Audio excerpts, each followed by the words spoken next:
بارک لنا فی شعبان وبلغنا رمضان۔ گزشتہ سال آپ غور کریں، فکر کریں، انہی دنوں میں بہت سارے ایسے لوگ جو ہمارے ساتھ مسجد میں موجود تھے، اس سال وہ نہیں ہیں۔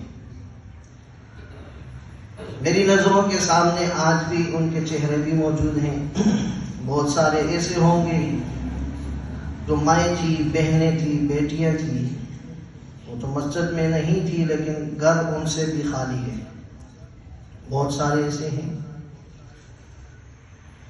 اب اگر غور کریں، فکر کریں، ہمارے پاس شفیع صاحب آیا کرتے تھے، وہ نہیں ہیں، اور ہمارے عتیق بھائی کے والد صاحب آیا کرتے تھے، وہ نہیں ہیں، یا ایوب صاحب پڑوس سے آیا کرتے تھے، یہ نہیں ہیں۔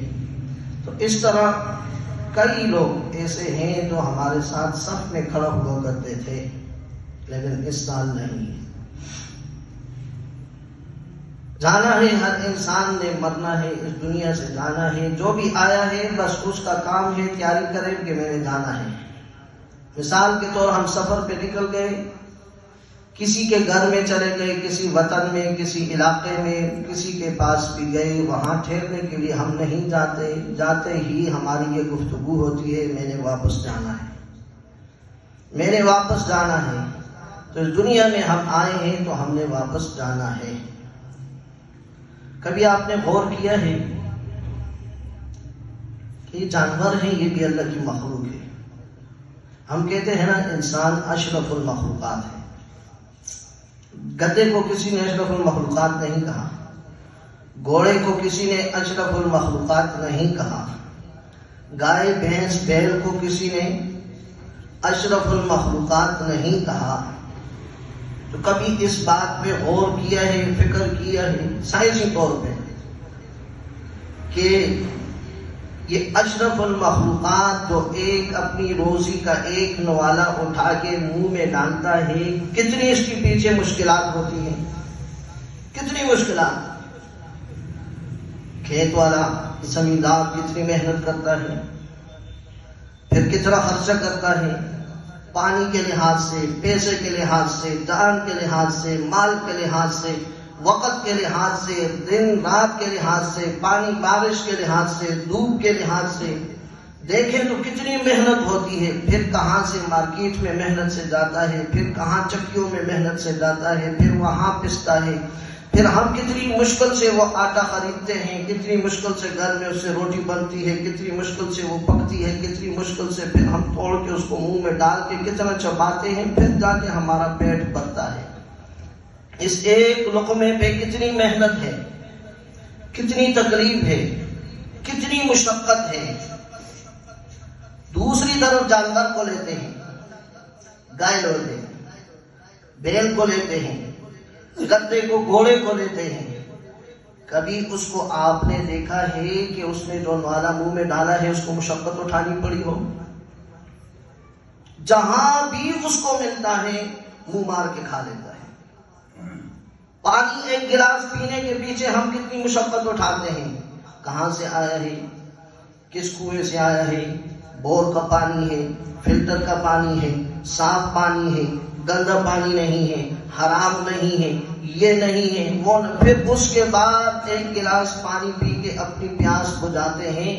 لیکن اس کے مقابلے میں دوسرے جانوروں کو دیکھیں، وہ جہاں کہیں سے انہیں پانی مل جاتا ہے بآسانی وہ پی جاتے ہیں۔ ان کے ہاں ان مشقتوں کی کوئی تمیز نہیں، انسان کے ہاں کیوں ہے؟ انسان اتنی مشکل اور تکلیف کیوں اٹھاتا ہے؟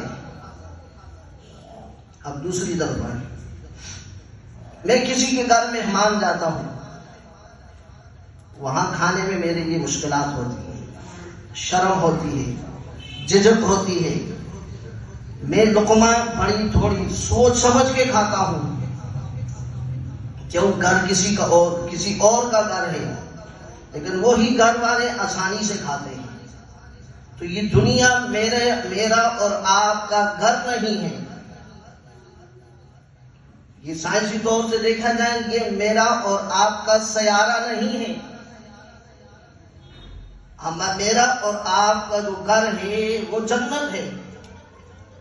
جنت میں ہم جو چیز چاہیں گے، جہاں جیسے جانور جتنی آسانی سے جہاں سے چاہیں جیسے چاہیں بغیر کسی تمیز کے چیز کو اٹھا کے کھا لیتے ہیں. ایسے ہی جب جنت میں ہم واپس اپنے گھر جائیں گے تو وہاں جہاں سے چاہیں گے، جو چاہیں گے، جیسے چاہیں گے، جتنی چاہیں گے، جس کے لیے چاہیں گے، وہی چیز ہمارے سامنے میسر ہوگی، ہم کھا لیں گے. کیوں؟ ہمارا گھر وہ ہے. ہمارا گھر کیا ہے؟ ہم لوگ کہتے ہیں جی دنیا میں کافر ہے جی، اللہ کے نافرمان ہے جی، اور وہ لوگ خوش ہیں کہ ہم غالب ہیں، قوت والے ہیں، طاقت والے ہیں. دیکھو حدیث سنانے لگا ہوں، قرآن کا فرمان سنانے لگا ہوں. ایک حدیث میں آتا ہے، کتنی پیاری بات رسول اللہ صلی اللہ علیہ وسلم نے ارشاد فرمائی کہ جب تک دنیا میں ایک آدمی بھی اللہ اللہ کرنے والا موجود ہوگا، اللہ تعالیٰ قیامت قائم نہیں کریں گے. تو یہ جو کفر جتنا بھی ہے،